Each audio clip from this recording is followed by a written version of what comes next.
Deus odeia o pecado, mas Ele ama o pecador. Será? Oi, eu sou a Ruchelle Porto e esse é o One Purpose, onde o nosso maior propósito é buscar conhecimento sobre o que era, o que é e o que há de vir. Tenho certeza que você já ouviu essa frase em alguma evangelização, ou até mesmo já disse ela para alguém, mas vamos parar para pensar no que essa frase nos diz e alguns pontos importantes que ela levanta. Essa frase não existe na Bíblia, escrita dessa maneira: Deus odeia o pecado, mas ama o pecador. Na verdade, ela é junção de dois assuntos muito importantes no cristianismo: o ódio de Deus ao pecado e o amor de Deus aos pecadores. Afinal, a Bíblia nos afirma que Deus nos ama. Isso é um fato, é uma verdade. Contudo, a mesma Bíblia também nos afirma sobre o ódio que Deus sente contra o pecado. Em Salmos, capítulo 5, versículo 4, diz: Pois tu não és Deus que se agrade com a iniquidade, e contigo não subsiste o mal. Salmos, capítulo 5, versículo 5: Os arrogantes não permanecerão à tua vista, aborreces a todos os que praticam a iniquidade. Provérbios 16, 5: Abominável ao Senhor todo arrogante de coração, é evidente que não ficará impune. Romanos capítulo 1, versículo 18. A ira de Deus se revela do céu contra toda impiedade e perversão dos homens que detêm a verdade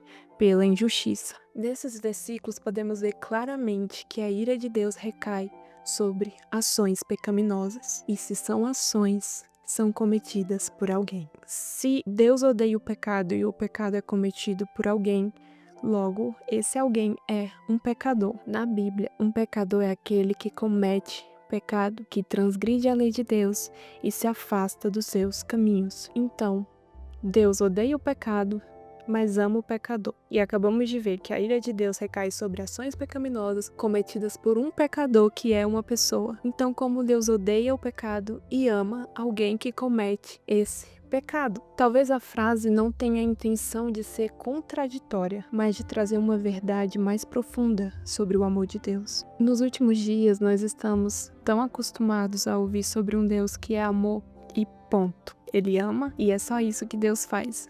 Ele nos ama, apesar dos nossos erros contra Ele. Logo, não conseguimos entender como um Deus que é amor também odeia. Mas isso não é tão distante das nossas atitudes como seres humanos. Vamos para exemplos práticos. Se você é uma pessoa que gosta da verdade, logo você odeia a mentira. Se você é uma pessoa que gosta de ser tratada com educação, logo você odeia a falta de educação. Talvez o ódio seja um sentimento muito forte para nós humanos, mas ele se manifesta em nós. Embora nós não estejamos no lugar de odiar ninguém, mas um Deus que é justo e santo, ele mais do que ninguém tem o direito de odiar o pecado. Então, nós não podemos apoiar a nossa fé, a nossa vida, em palavras que enaltecem o nosso ego, enaltecem atitudes ruins que nós temos. Porque de alguma forma, se nós enaltecemos o ser humano e nas nossas palavras, na nossa forma de apresentar Cristo a elas, estamos distanciando elas de Cristo. Nós só conseguimos entender o amor de Deus para conosco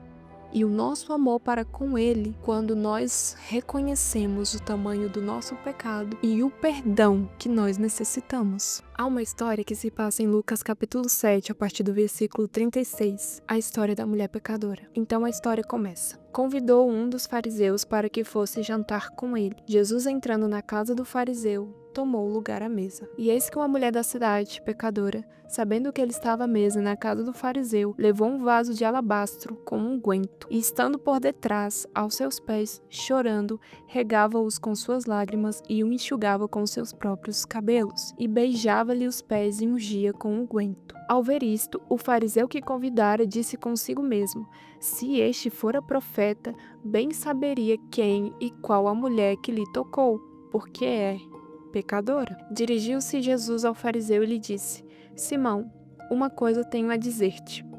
E ele respondeu: Dize-a, mestre. Certo credor tinha 2 devedores.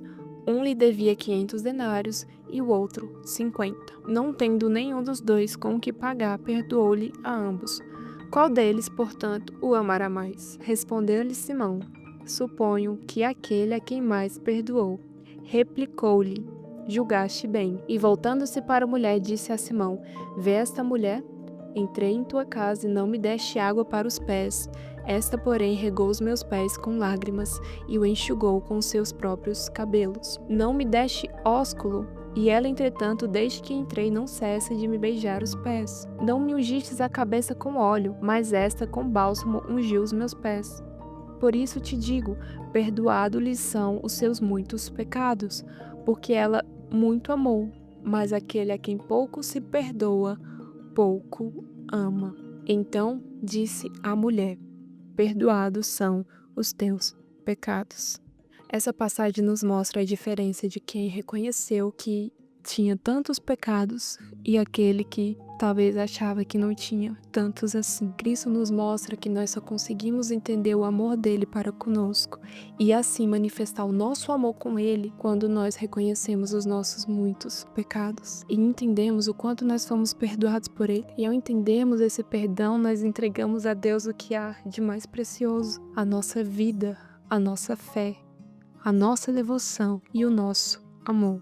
E nós precisamos ter a noção, a consciência, o temor que um Deus que odiou tanto o pecado enviou o seu Filho para que pagasse essa dívida e hoje nós pudéssemos ser perdoados por pecados que nós cometemos. E que talvez essa frase em alguns momentos trouxe dúvidas se Deus odeia o pecado, mas ama o pecador, então eu posso continuar com as mesmas práticas, posso continuar sendo essa mesma pessoa, andando em caminhos errados, fazendo coisas erradas. E nós vemos que Cristo pagou um alto preço para que nós possamos nos arrepender daquilo que nós temos feito. E que Deus odeia o pecado e Ele continua odiando o pecado. E Ele só deixa de odiar o pecado quando Ele vê que o sangue do Filho dele está sobre nós. Então sim, Deus odeia o pecado.